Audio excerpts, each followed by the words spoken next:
10th meeting. Council members? Motion to approve. Second. Motion moved and second. All in favor say aye. Aye. Opposed, same sign, we're all good. All right. At this point, I'm going to open a public hearing for the Mint Development Comprehensive Plan Amendment and Rezoning, number 2020-08. Let's get that going. Maybe we'll just talk a little bit about, we'll start with the staff report, and then we'll get to the public here in a few minutes. Okay. Thank you, Mr. Chairman, Planning Commissioners. What we have before us tonight are two items related to this property here, which is an 11.3 acre property located at 1190 County Road 47. County Road 47 is here on the southeast of the property, Vermilion River to the north, Riverwood Drive directly to the south of it here. The two actions that we have are a comprehensive plan amendment to change the future land use designation on this property from low-density residential to high-density residential, and then also a rezoning of the property from agriculture to R4 high-density residential. I'll go through what those mean here in just a moment. The plans for the property at this point would be Mint Development plans to acquire the property for construction of a new senior housing facility that would have up to 120 units on the property. The application tonight seeks the change to land uses only. The application for the site plan would come at a later time. The site plan looks at the detail of what would be built on the property. So tonight, we're not going to be looking at the details of what would be built, what that would look like, those type of issues, but more the land use change, the change from its present use today to the proposed use by the developer. And so just a note of caution there that that is something that will be coming in the future, but not part of tonight's review. So the existing condition of the property looks something like this. Wooded property, house on the southern end of it. A lot of the property is impacted by floodway right now. Approximately 2/3 of the site is located within the 100-year floodplain line that's towards the northern boundary of the site, right here. And then this is within the floodway itself to the north, and then everything in blue here is within the 100-year floodplain. So these areas from the blue area to the north is not projected to be impacted at all. The development is really going to be clustered on the southern end of the site as located here. What's being shown on this property is a mock-up of what the facility may look like. Again, we're not proving what this looks like today, but this is put in here just to give an idea of how the site could be developed and how access to the site could be provided within the property itself. So what are we looking at today? We're looking at a couple of different things. We're looking at the comprehensive plan and the rezoning of it. There's a difference between both of those documents. When we take a look at the comprehensive plan is a document that looks into the future over the next 20 years on what we want the property to be. It doesn't necessarily represent present land use, but what we aspire for the property over the next 20 years. Where the rezoning of the property is the legal land use of the property itself. Typically, when we take a look at a rezoning of a property, we are looking at the comprehensive plan for guidance. In the situation that we have here, we're looking at amending both at the same time. We're looking at amending that comprehensive plan and amending the rezoning itself. Part of this is a public hearing, as you've noted. We did send notification out to folks within 350 feet of the property. We have not received any questions as of this time. There was a neighborhood meeting held last week on March 4th to discuss the proposal with the neighborhood. We had approximately 10 people show up to that meeting, residents I should say. There was a discussion of existing traffic along County Road 47, proposed impact of development to traffic, tree removal, building height, and the change in land use. So those are some of the items that were noted at the meeting there. So what are we looking at specifically here? We're looking at a change, first of all, in the comprehensive plan. As you take a look at this, and it gets a little bit pixelated here, the area in yellow is designated in the comprehensive plan for low-density residents. Low-density residence is essentially single-family housing. The area to the north here that's in the dashed is within the floodplain wetland protection. This area is not proposed to be changed. The area that we're looking at modifying would be the area in the yellow. That would be changed from low-density residential to high-density residential. When you take a look at the comprehensive plan and what high-density residential means, it means that we're looking at anything from detached duplexes, 4 to 6 8-unit buildings, larger buildings than that.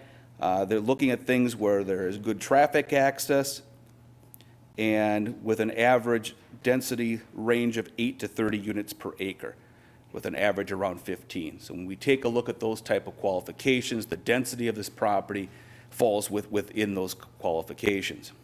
Also with the comprehensive plan, there's some guidance that states that establishes factors in reviewing medium and high density housing applications. So when you're looking at these type of applications, what should you be looking at? What guidance does the comprehensive plan give you?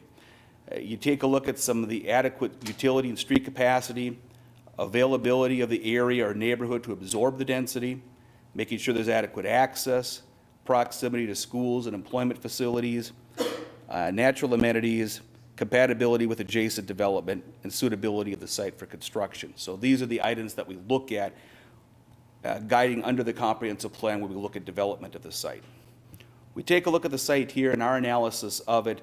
The site is undeveloped, but undeveloped land to the west and floodplain to the north. So there's a pretty good separation given right now to what is there presently and what could be built in the future. Good buffers towards those directions.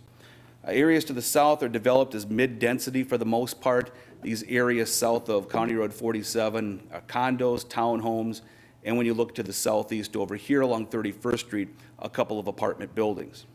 The Vermilion River Trail is located between this site and properties to the east. It also bisects the property or traverses the property as you go north and west along the riverway. Although the site does not abut any other areas designated for high-density development, it does provide adequate space and ability to buffer from neighboring land uses. One of the things we'll have to pay particular attention to is we do have a single-family home that's located directly to the east of the development. The development area is more towards the southwest corner, providing some space, but we'll have to keep track of how the site eventually develops to make sure that the buffering towards the east is adequate when we look at that. So we are recommending approval of the comprehensive plan amendment as it is presented here. When we take a look at the rezoning, this is what we have on the existing zoning map. Property is here. The area in green right now is designated for agriculture.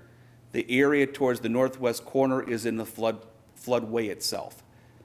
And we are proposing, or what's being proposed here is to rezone the property in the light green here to R4, which is our high-density residential development zoning district. The area within the floodway would be untouched by that one.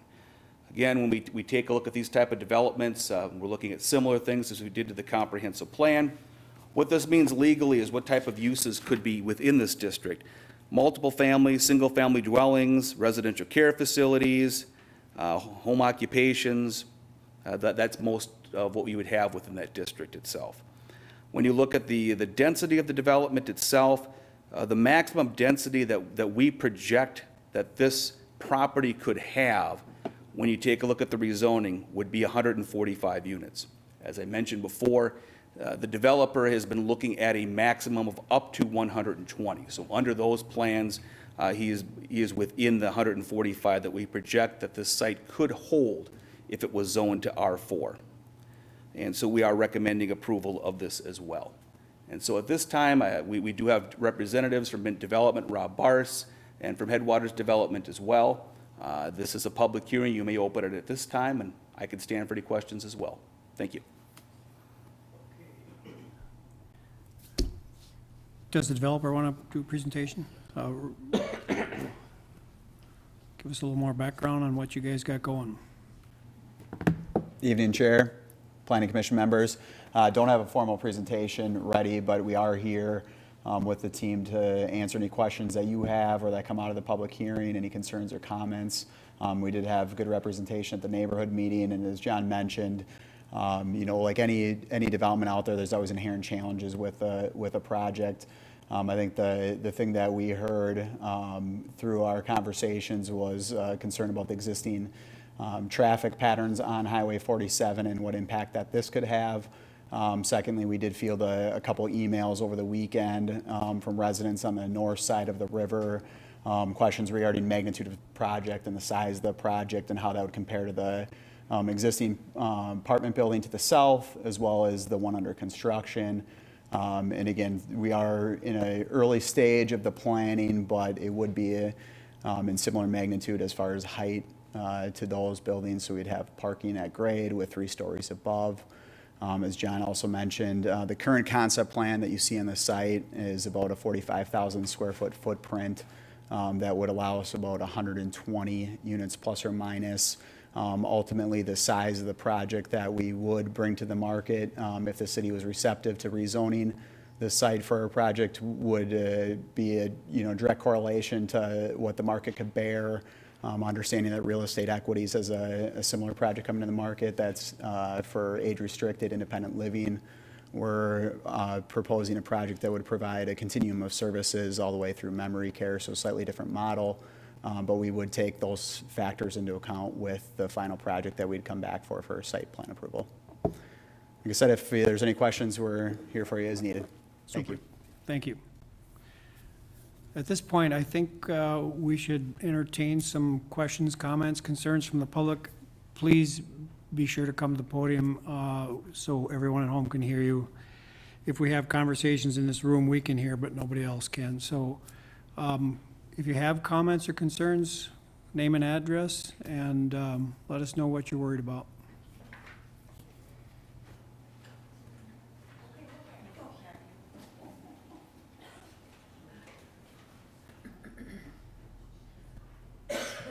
I'm Mary Murphy. I'm at 1020 County Road 47. I would be 3 houses away from this project. The project itself, first of all, they want to change it to high density. Right now, it's zoned low density, which would mean that's where your plan is now, and you're wanting to change a plan, number one. That's bothering us, I think all of us. Change it from low density to high density. And when we were complaining a little bit across the street, you said, nope, it's zoned high density, it's going to stay high density. So now you want to take our side of the street and make it high density. So that's my number one. But I had a little talk with Mike Slavic today from the county. And Mike and I had a long talk.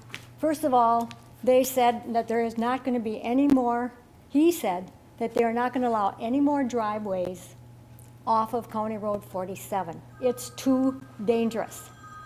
So I realize there's driveways probably on this property now, but if they're not going to allow any more, how are we going to increase the traffic coming out of a 120-unit apartment building? And I heard possibly a daycare. So if you have a daycare, you're going to have traffic coming in and out probably all times of the day. So that's concerning us a lot. We have to drive on that highway.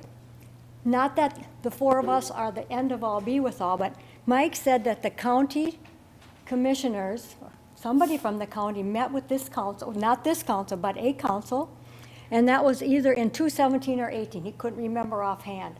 And he said that they talked about doing a comprehensive study of that County Road 47, and that they at that time said that the city would have to partake in that study. And that percentage would be about a 25% of the cost, which would be probably around $1 million. And at that time, the city kind of dragged its feet and did nothing. Well, then the county took it upon themselves that they were going to do the study anyway. Because at the last count on that highway, they counted 4,500 cars per day. He said in order for the county to do any changes to a road like that, they have to have a count of 17,000 cars a day. So then we talked about access.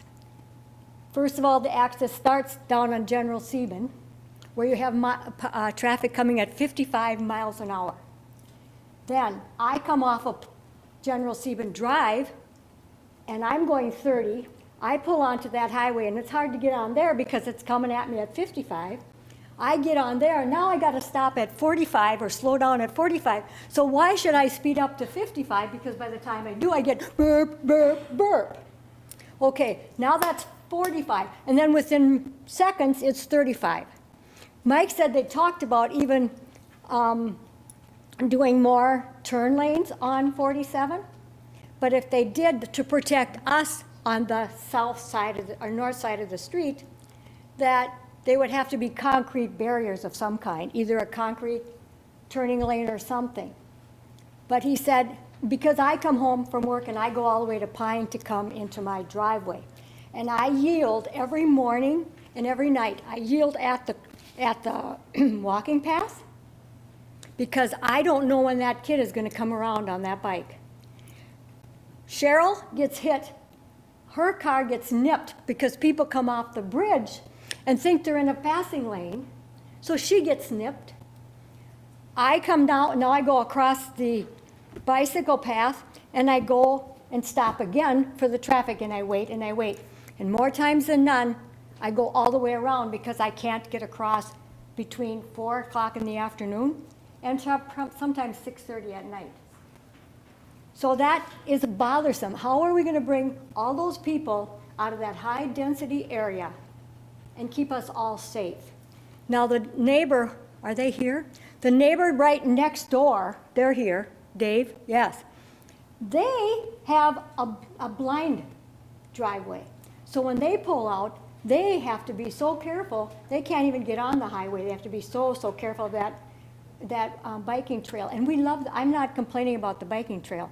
I'm saying that 120 unit building that's not even subsidized by the county, which it's not going to be, is not going to stop any low traffic. It's not going to be just equal traffic on that road. So that's very concerning. Another thing I found out from Mike is that the county shop, which is just across the bridge in a 35-mile zone, is possibly going to be for sale. That's 7.5 some acres. Now you've got to, if you want to build that building, build it on the 7.5 acres. It's not in the floodplain. You're not going to have any of your building leaning on that. And you're in a 35-mile zone right away. Or you could put a stop sign somewhere on that road. But that's my thought, is that why are we doing that? First of all, the Yellowstone, the big building out in Yellowstone is not full capacity. And that's been built for almost a year. They asked Pat Regan how long it's going to take to fill the subsidized housing behind Green Mill. They think 6 to 8 months after it's completed. So there's plenty of subsidized housing around. That's not going to be a subsidized. And in the defense of the, I'm getting nervous. In defense of all the apartments across the street, they have the right to build there. Nobody should be telling them that they're going to compete with a 120-unit building when we've got to worry about getting all that traffic on County Road 47 also. There is a way to get around it, but it's not going to happen for a long time. Mike said that if they're going to do a study in 2020, when they do that study, the first thing would be to do the study and get the traffic out. If they put it into the comprehensive 5-year plan, the first year of that plan, all they would do is study it. And not one person of the county commissioners or anybody has any idea what to do with that highway. They're all befuddled. They all say, we don't know what to do. We can't put a roundabout off of Pleasant because we don't own the land to the south. And we have to have a 4-way turnaround to make it feasible. So if they need a 4-way turnaround there, what are they going to do with a roundabout in front of that apartment building or Riverwood Drive? They're also talking about once, okay, so that would be the plan for a whole year.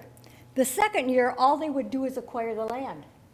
Look who they have to acquire the land from. It's going to be hard to acquire land. The third year in the plan would then be to go forward if they got a plan.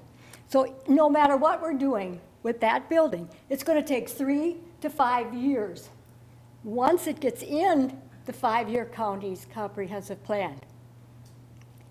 So I would like to say I want to be selfish about this, but I don't think I'm being selfish when I'm looking at people. Not only people are coming across from 31st, crossing that highway to get on the path. People are coming on the path. People are pulling out of the driveways, and all the traffic is filtering off of 31st Street. That, to me, is an accident waiting to happen. I try to go in my driveway from the left. somebody bypasses me, I have to sit there and wait, and wait, and wait, lining up cars so that I can turn in my driveway safely. If I'm gonna go this way, good luck. Any time of the day except maybe noon. So, and it's not only me, it's Cheryl, and it's Dave and Janet, and it's Destroses, and they couldn't be here tonight because they have a child at a concert, but they are also against this. So my theory is 120-unit building, even if half of them bring cars out of there, there's gonna still be daycare people coming in, and there's still gonna be all the hired help in the assisted living or the memory care. I've said my piece. Thank you. Thank you.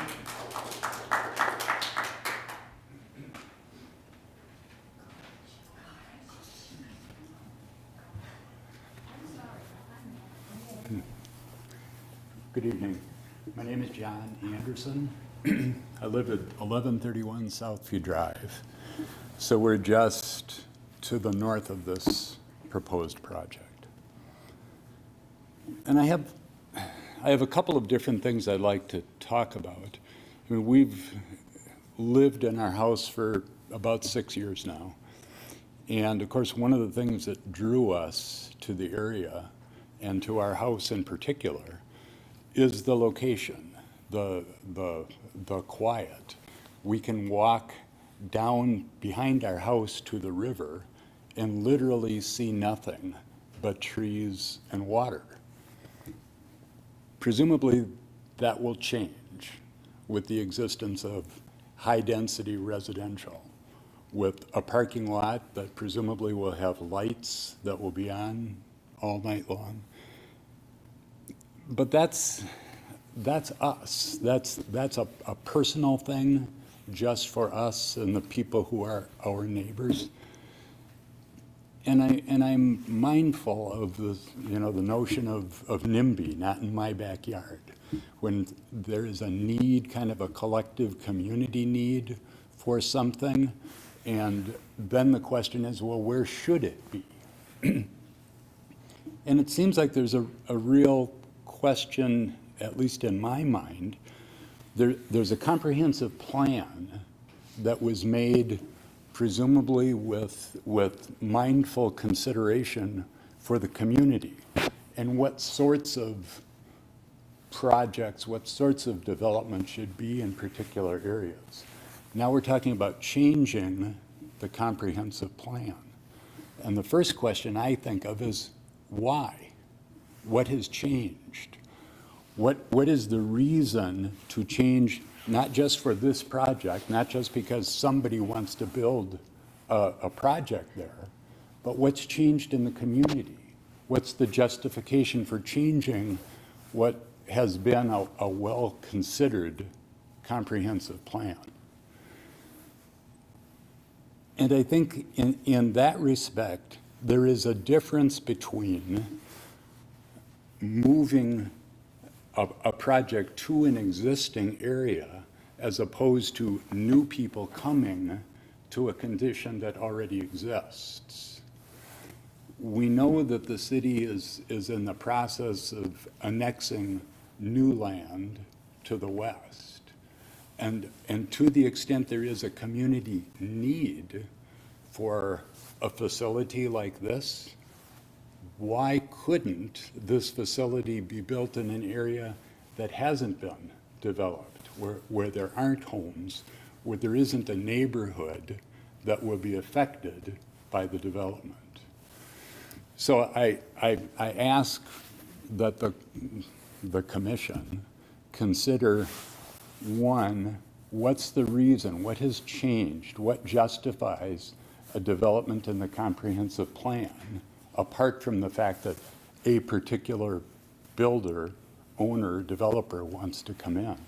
And two, if there is a collective need, a community need for structures of this type, why could they not be placed in an area where they wouldn't impact existing residential construction? Thank you. Thank you.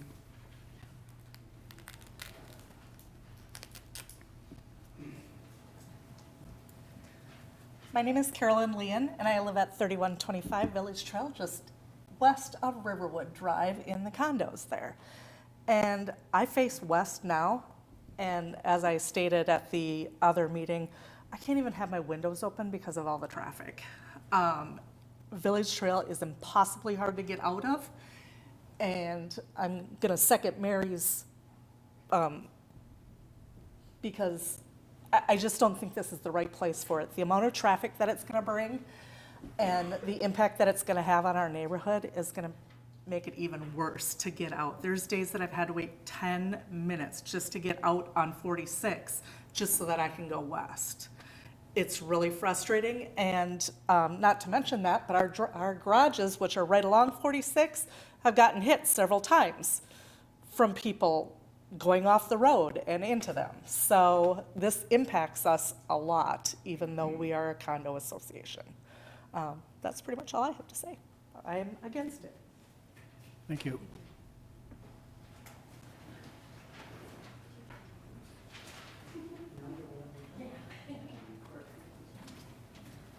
I am 1151 Southview Drive, and I am also here to understand better why the comprehensive plan should change.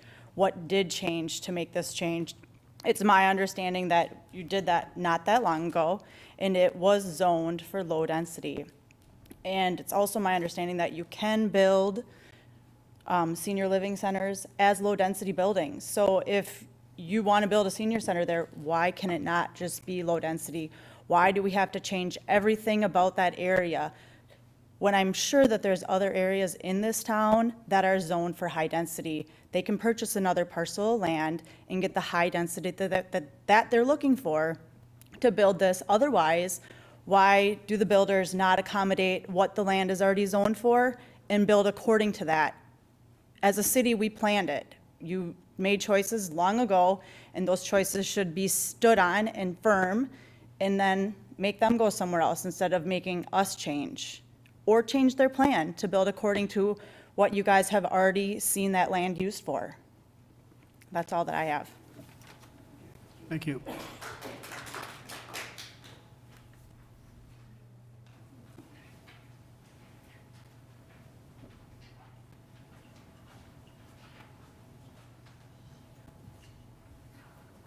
My name is Paul Murphy, and I'm married to that beautiful lady back there.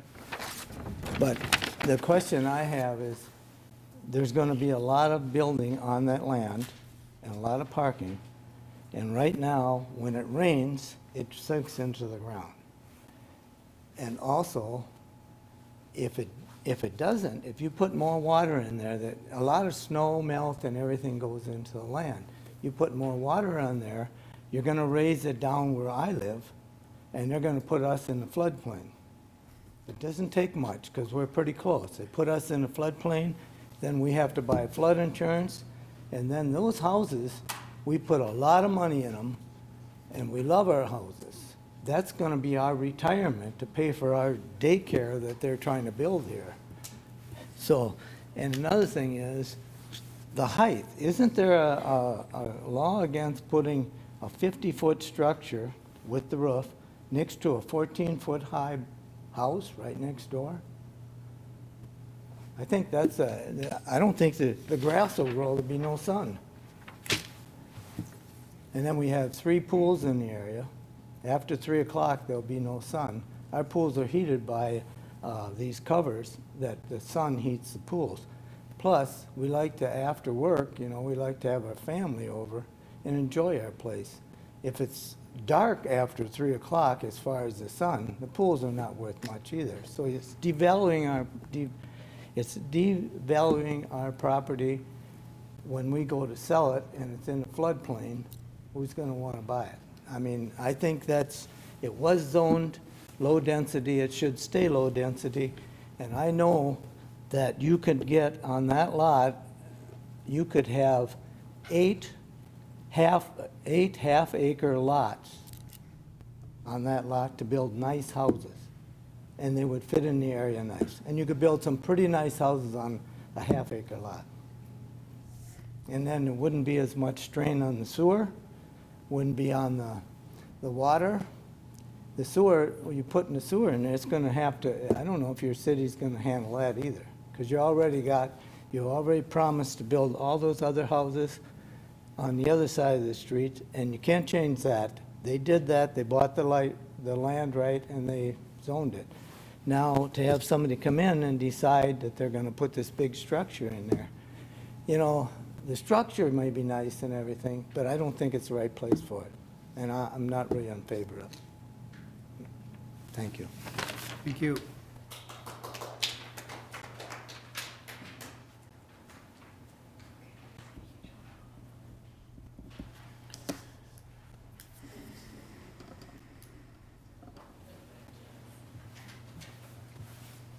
My name's Mike Barron. I'm at 1161 Southview Drive. I really agree with what the first gentleman up there had to say.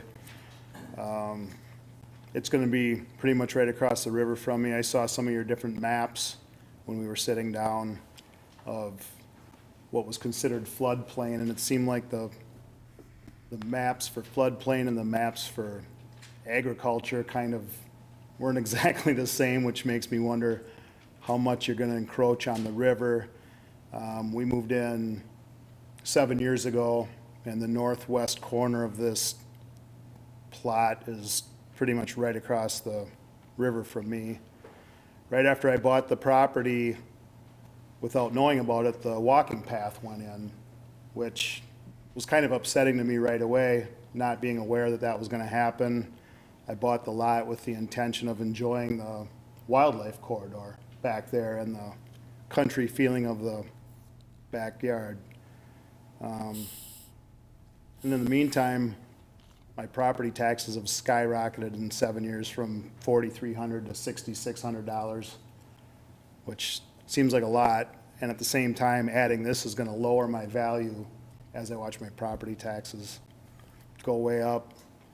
And, you know, it's just the effects of the wildlife, the lighting, the traffic. I think there's a lot of negatives to it for us, and I think the question people are asking that I agree with also is, why here for something like this? There's plenty of other high-density areas that could be used for this facility, and it is hard to get your head around why it has to be this spot, and if you're willing to change the zoning just for this, then how quickly is all the farmland to the west of it going to get changed, which is also going to impact that whole corridor. And yeah, I just don't think it's the right thing for right there when, like, the people that are complaining about the traffic, I think they've made a pretty valid point that it's already kind of a mess right there and it's only going to get worse. So those are my feelings. Thank you. Thank you.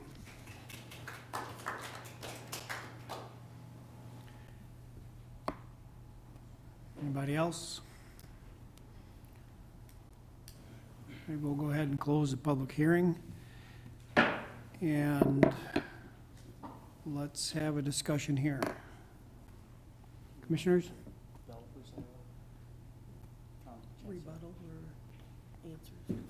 Do you feel compelled to have a rebuttal as a developer? Okay, okay. Go for it. Thank you. All right.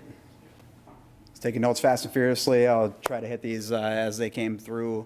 One thing that I didn't mention that I did mention in our public hearing or our neighborhood meeting is I do understand the concerns of the traffic in this area. We're residents in South Century here just off of 31st, living a property your dad built in South Century Drive. I mean, so we have kids, we come out of there, we take lefts to head to General Sieben or Pleasant. So we know the challenges that do exist, and we are very receptive to that.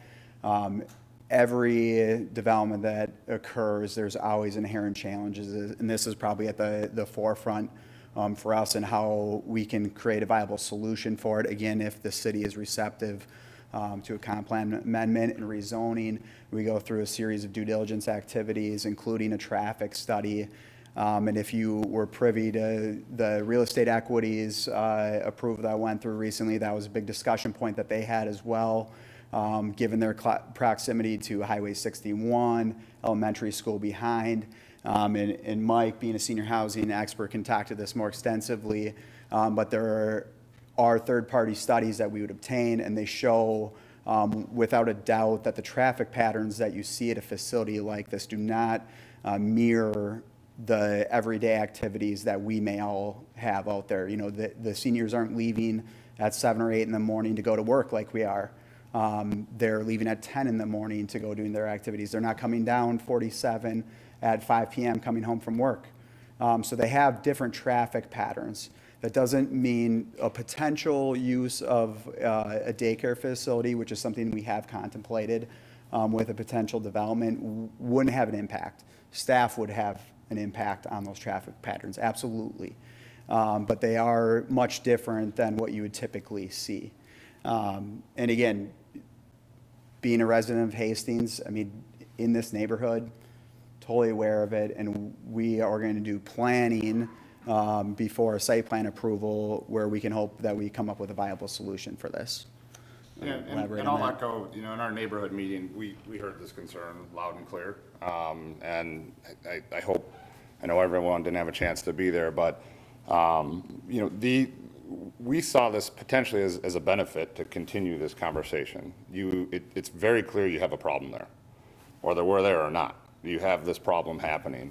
And this is the type of project that we're bringing forward here that can hopefully spur a little further conversation, especially with the county, and doing different studies, doing different techniques to come up with a potential solution that works for everybody and ultimately makes this a safer road than it is today. And we have not gone down that exploration yet. We tried to communicate that as something as a number one focus once we do this. The other thing to echo is that it is true that the traffic impact of a building like this is very different than a market rate apartment that's going across the street or any high density area, just because of the timing of traffic patterns that are being utilized by this building. And within the number of units there, a lot of folks aren't even driving. You have memory care residents that can't drive. You have a pretty sizable assisted living population that they're not utilizing their cars as an active senior adult would. So it's very different, and those are the studies we go through to show. The other thing I wanted to chat about is I hear the concern about the use. We get that. I mean, we run into this often where, you know, as a city grows and it develops, you're going to run into certain lots like this. And why we felt this one in particular that could potentially work was for one simple fact is as we dug into the floodplain issues, it started to show the limitations of this site. And how we understood that impact is we looked at the land seller has tried to sell this to a low-density residential developer many times, and it's never come to fruition. Every low-density developer that has come in there has ultimately decided it just doesn't work. It's not feasible. So what we're proposing here is to use a lot less square footage or footprint on the site and what the end result is it has to be rezoned to that high density in order to accomplish that. I also want to be really clear too, and we're not proposing to change the elevation of this site. So when we talk about flooding issues or even the photometric issues with the sun and angles, those are all studies that we do to show that there's very little impact because of the substantial buffer that we're proposing here. There's a lot of acreage of trees we're not going to touch, and that's not going to change any of your angles of sun and flooding in those areas. And so it's something that we focus heavily on, and I just want to make sure we're all clear on what the proposed project is and what the proposed impact is. And it's not quite exactly how it was described, and I just want to make sure we're really clear with that. One of the questions that we heard a couple times is why here? And I would say that, you know, again, we've been doing homework for some time. This effort didn't happen overnight. We've been looking for properties for over a year and a half. We've looked at everything from downtown, right along the Mississippi. Can we buy existing buildings and properties there that we convert into a development like this? We've looked at the Target property. We've looked at properties by the YMCA. We've looked at a number of different assets, and although it may appear that there's lots of opportunities available that you can stick a project like this on, I mean, there's really not. They're either developer controlled, and so they're either competition of ours that don't have any interest in selling, or they're just not available on the marketplace. So we've combed thoroughly in the market. And the other thing with the comp plan, as far as, what triggers that to change. Comprehensive plans, I mean, look at what the city just went through. Right now, they're in with Met Council with a draft that carries out to 2040. Okay, so 20 years from now, trying to project where your city is going to grow in 20 years. Those things change drastically over time, and you can't predict where the shifts are going to happen. Everyone thought it was going to happen down 316 if you look at where original growth happened, and now it's all moving west. So those things change within a community all the time. And so the tool for the city as a comprehensive plan is to look at a big picture with staff and with planning commissions and councils to say, okay, where do we see the growth happening? What's happening in our community now to try to project 20 years from now? But that doesn't always stay constant. It can evolve all the time. And this is a property that's right on the border, that's annexed in, that has things like utilities available for a project like this, has inherent challenges for a land seller. There was a comment about, your property and it being a retirement plan. That's same for the Schmidt family. This is their retirement right here, and they've been trying to sell it for years, and they can't, because they can't sell to a single family developer because it doesn't work. You can maybe do 4 houses or 8 houses, but that doesn't get them their perceived value of the property. The only way for them to make that work is for a product type like ours. And we understand what that means for the residents across the river, and we do feel that, we've got 11 acres. We're trying to squeeze this as close as we can to the road, not only because of the 100-year, but to create this buffer. I mean, that's what attracted us to it. There's buffers on 3 sides outside the road. We felt it created a secluded campus that was intimate for future residents. It had the natural amenities like the tree buffers, the river, the trail that it connected to, all of these things for future residents that they would enjoy living by just as everyone else in the neighborhood.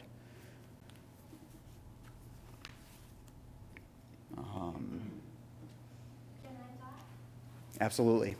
You should come up to the podium so they can hear. Please come to the podium.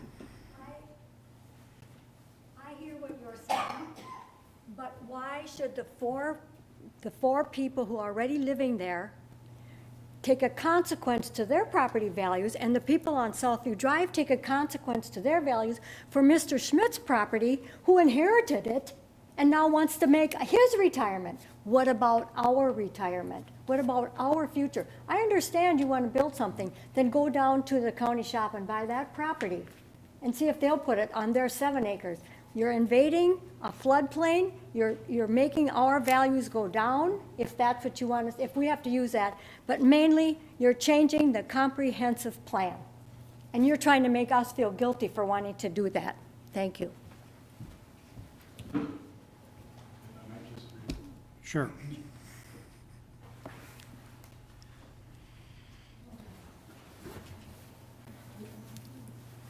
John Anderson again. With respect to the traffic issues, it may be that the residents of the senior home don't drive as often as people in an apartment building might, but there certainly is staff coming and going, daycare people coming and going, visitors coming and going. There's also the new construction just to the south. There's going to be more traffic coming from that structure as well. And we don't know yet. We talk about traffic studies, but it's hard to do a traffic study with regard to conditions that are already changing because one variable is different, and now we're talking about introducing another variable. It seems like it would make sense to wait and see how that plays out and then try to make a projection as to how any additional change would impact. The notion of, gee whiz, it's hard for these developers to find a place because somebody doesn't want to sell, that is an issue, a concern of these the individual developer. But it really doesn't justify a change in a comprehensive plan that really is intended to apply to the welfare of the entire community. We heard a story about, well, gee, the present owners of the property are limited in ways that they might be able to develop their property. Well, the fact is, they got that property when it was zoned agricultural. And so they took it under those circumstances. I hear they may have inherited it under those circumstances. But the notion that all of the people that live around it ought to have their property impaired in order to benefit somebody who wants to change something to help one family at the expense of all the others simply doesn't make sense, particularly when there is, it seems, additional property that might be available in the annexed property to the west of the city rather than intruding onto an existing neighborhood. So that's all. Thank you. Thank you.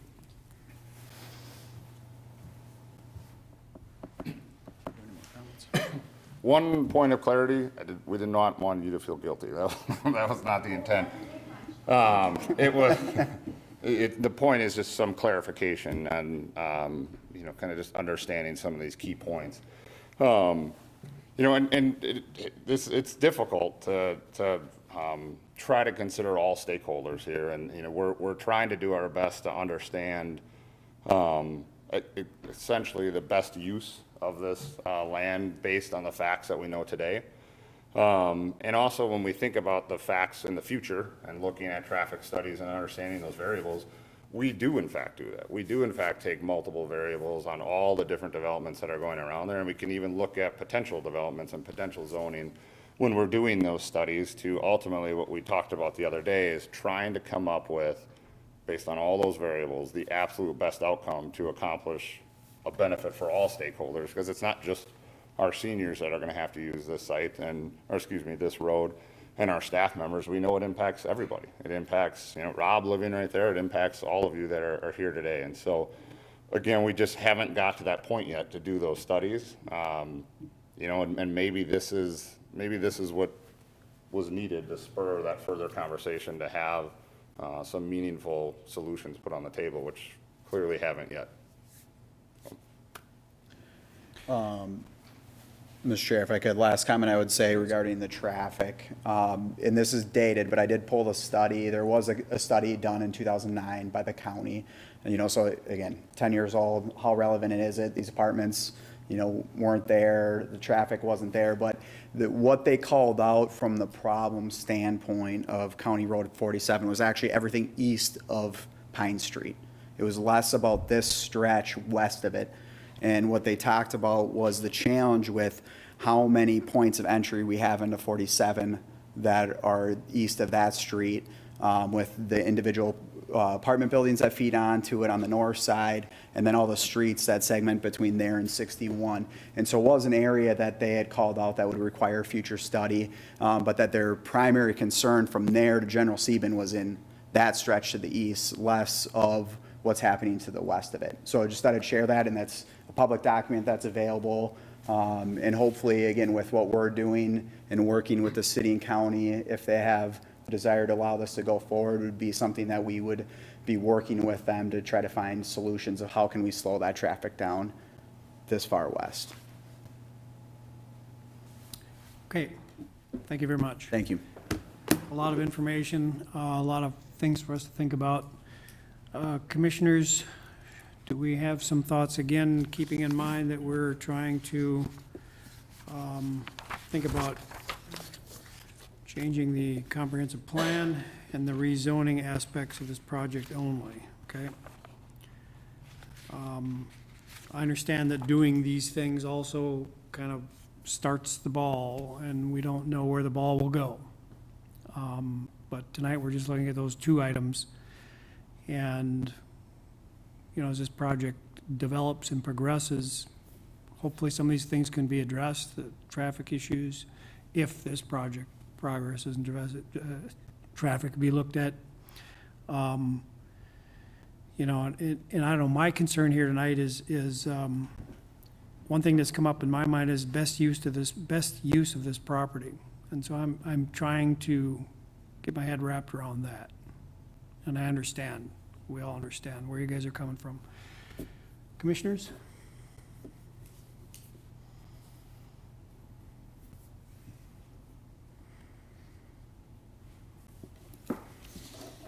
Questions for Mr. John? Chair? Yes. First off, thank you everyone for coming tonight. It's greatly appreciated. It's great to see such passionate feedback from the community. Several of us were at the neighborhood meeting last Wednesday to hear about this facility. And I know, Mr. Chair, we're talking about just the zoning tonight. But to answer some of the comprehensive plan questions, you're right, we do have a comprehensive plan for a reason. But unfortunately, you don't know how things are gonna change 1 year, 5 year, 10 years down the line. You look at, downtown Aspire Brewery, did we ever think we'd have a brew pub downtown? Things change, things evolve. As Hastings looks to grow, we have to figure out ways to help grow and look at what kind of a need do we have. And in my mind, this kind of facility where people are able to age gracefully in place, I think that'd be a huge asset to the city of Hastings that would allow for not just Hastings residents, but residents from across the county to move here to town, which brings more taxes for the city to do improvements. It brings shopping dollars into town as well. As far as the land that's being annexed south of St. Louis and Seton, the landowners actually approached the city with a developer already in pocket. So that wasn't something that the city went and knocked on someone's door asking for more land. The city was actually approached by them they already have a plan as to how they want to develop that 40 acres. So I guess I look at, Mr. Chairman, like how you had said, what's the best land use for this? And from a low density standpoint, from a developer's, it doesn't make sense. The developer would not be able to get their money back, their perceived value, because you just couldn't build enough units. And at the end of the day with this project, this is just the beginning stages. We don't know what the project's gonna look like, and the developer is gonna have to come before us and several other committees before anything's ever approved. But I think it's great to get the concerns of the neighbors out and to be heard, so that hopefully the developers can, hear that and work with the city, the county, and the existing neighbors to find something that's gonna be amiable to all. I guess those are my feelings. Thank you. I have a question. John, can you help me understand the floodplain density and how it pertains and influences the density of the 145 units? Is that just the acreage outside of the floodplain that you're coming up with that figure? It is, Commissioner. When we look at the zoning map itself, anything that's within what we term the floodway is a separate zoning district. And that's that northern part of the site itself. That can't be touched, it can't be developed. It's not included in the density calculations. Let me put that on the wall, the map. Sure. Thanks, John.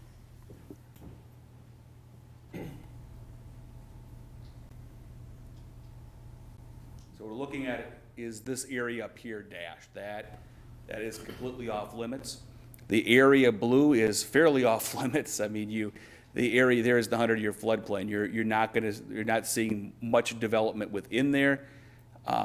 Any development that would occur within this area would need to be studied to make sure that there is not an impact to downstream floodwater or flood storage areas itself.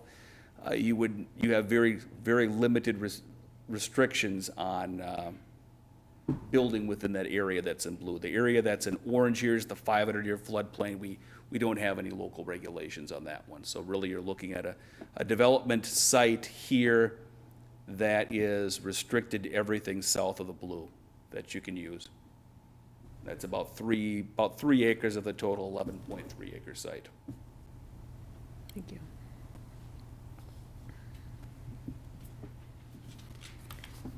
So I've got another question. You know how the the building that's going up, that's right next to the river on the east side of 31st, that is, if I'm remembering this correctly, is a story higher than code allowed because of its proximity to the river. Is that correct? I haven't heard that one before, so I don't know if that's the case. Okay, so what am I remembering from when that came past us? I guess, I'm trying to get okay, so it doesn't, you're not doing the building here, so I'm trying not to focus on the technicalities of it. But, okay, so that lot that apartment building is going up on, there was some type of use or zone situation that came upon that property after the developer had gotten his plans approved, if I remember correctly? Commissioner, I think as part of the site plan review, which is something that we'll be doing here in the future when the building plans come forward, there were some actions that were necessary relating to the shoreline management ordinance. There's Shoreline different management, yeah, okay. setbacks or restrictions in building in relation to that. So that's something that, if it comes into play here, would be reviewed as part of the site plan when we have the plans for development of the site. Okay, so is that gonna be the same kind of a shoreline thing that is that gonna apply to this parcel here? The shoreline management ordinance would apply. How exactly it would affect this parcel would be dependent on how it's developed. So I can't answer that at this time. Because we don't know where the footprint Yeah, really we don't know the is. we're going off a concept plan footprint here. So it's something we will review when the site plan comes forward, the building development plans come forward for the site, but at this point, we can't answer that question.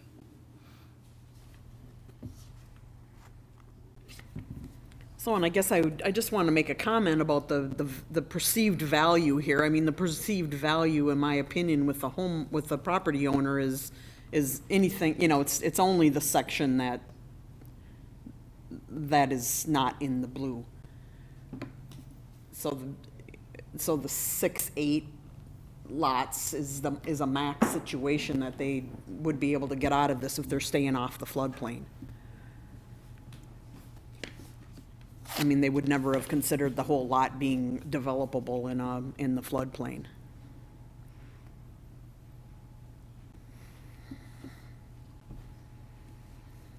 I think my understanding is that the entire 11 acres, 11-plus acres is not really buildable.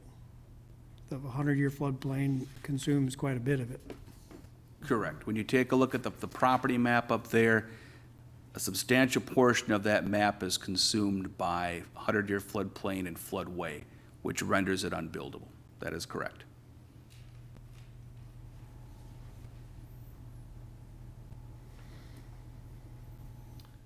Mr. Chairman. Mr. Chair, Commissioner. First of all, thanks again for coming out for this. Going back to that land usage idea that, we're looking at only about 3 acres or so that is actually buildable. If this were truly zoned as residential, low residential going forward, you would not be able to, you could put in multiple lots here, but you would be looking at putting in driveways to the highway, which would be a larger problem in that self. So that is one possibility that could come forward on that. And so based on its limited space, I agree that, having this higher residential area would be acceptable. And as far as the 2040 comprehensive plan, looking at it here too, we do have some higher residential, looks like further to the west, if I'm correct. So we're kind of sticking with that, and within the moderate residential to the south where the apartments are. And then trying to address the need for this, a little anecdotally, but as far as, senior living centers for people to, like my colleague said, age gracefully, kind of in a place that they've called home before, I think is important for this community. It's also important for the downstream effects. I would not have been able to move to this area without basically the shifting of people throughout housing. I was able to purchase my first home from a woman who moved into a facility like this. New housing is very expensive coming out. So these, aging residential centers, I see the importance of them. Other than that, I think, that is my take for now. Thank you. Any other thoughts or concerns?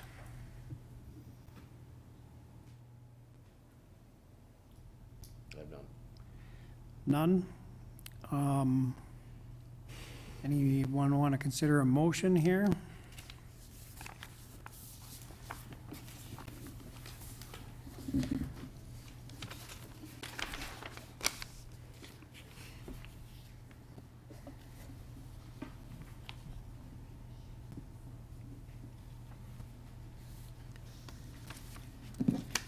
Two components to this, as we recall. They could be put together or separate.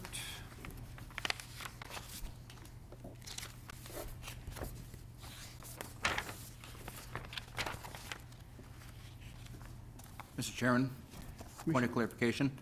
John, one is to rezone from agricultural to R4, and then the other is to approve the Met Council comprehensive plan, correct? Correct, yep. The comprehensive plan would be changing the land use district as it appears within the comprehensive plan. That would be from what's termed low density in that plan to high density in the plan. Thank you.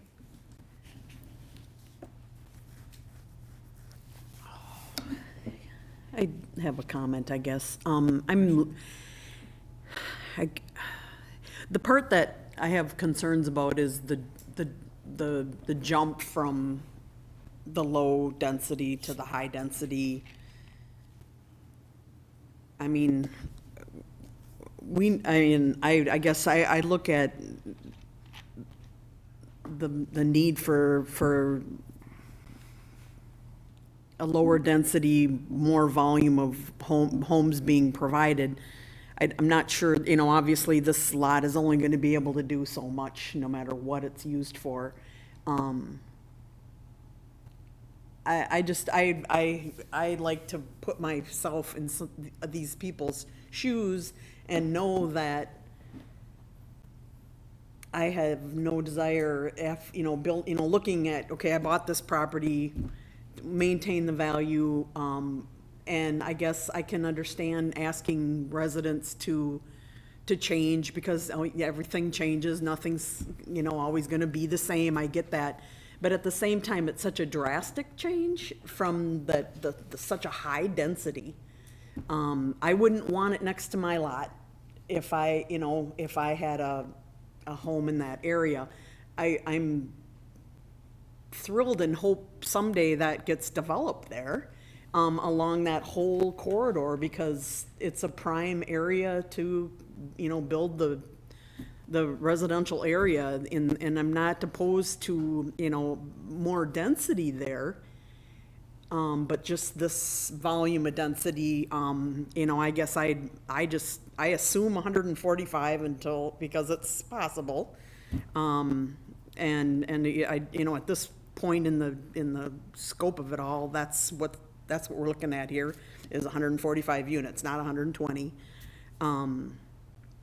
And so I just have a hard time with that big of a jump in the middle of the lower density.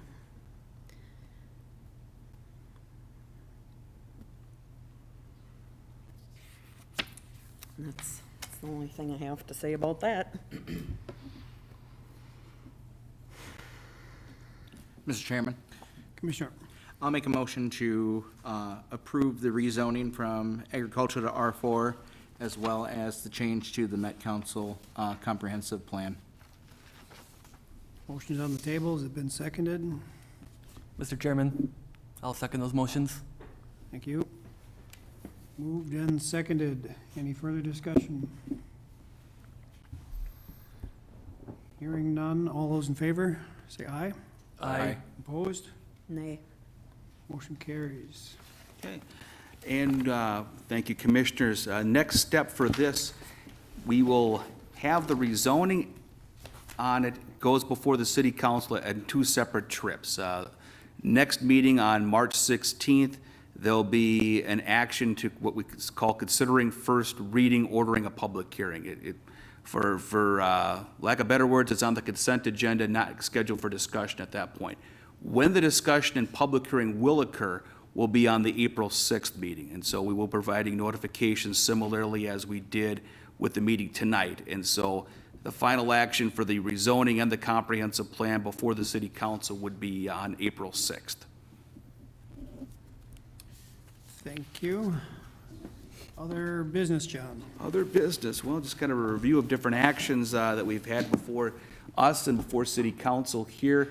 We had a lengthy meeting coming up at our first one in February. Those action items related to the real estate equity senior housing project went forward to the City Council on the 18th.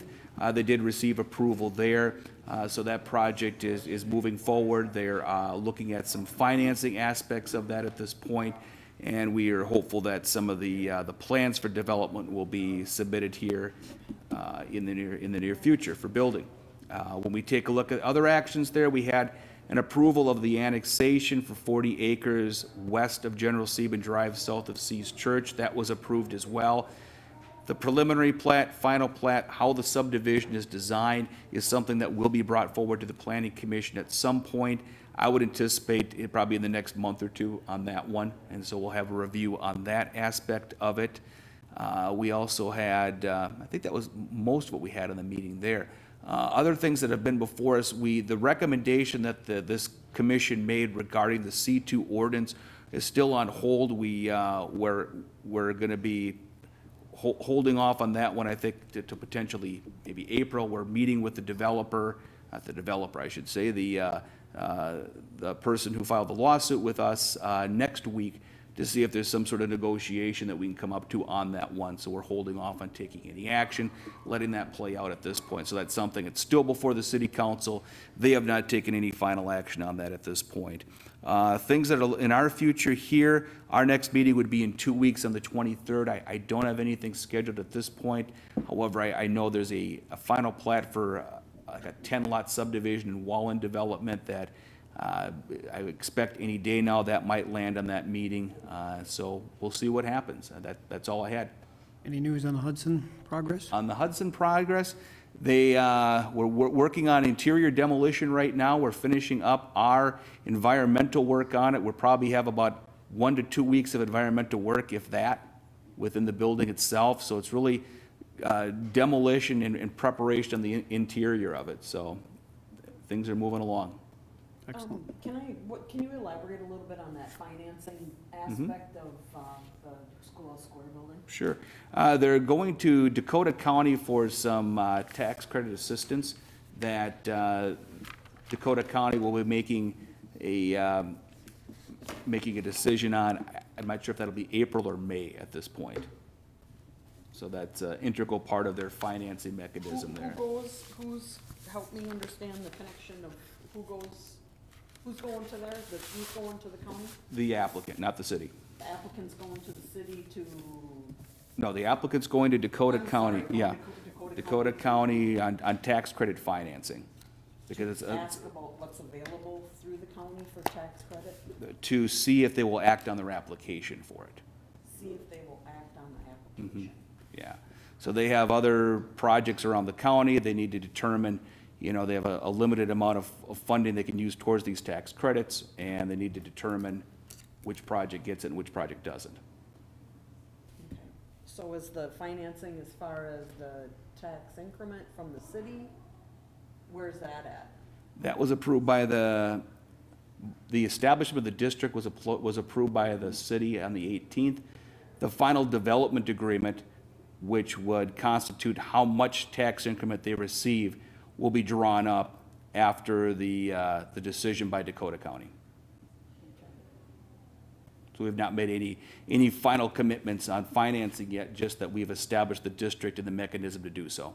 So at what point does like the plan to repay, when does that come, or where is that visible? I mean, is that done? Is that been submitted? The plan to repay. The details of the TIF and how it gets worked, how it works, how it gets The allocation of that would come with the development agreement. So that's when we would have the final financing pieces from them. We would make a commitment to TIF of X amount, and that would be made at that time. So that's something that, that Hedra would make a decision on with the guidance of the council. So is that something that's already scheduled, or is Nope, that's not yet. after they get their? That's after a decision's been made at Dakota County. The Dakota County decision's probably April or May at this point. Okay. Thank you. Any further? Motion to adjourn? Motion to adjourn. Motion moved, seconded. I'll second. All's in favor? I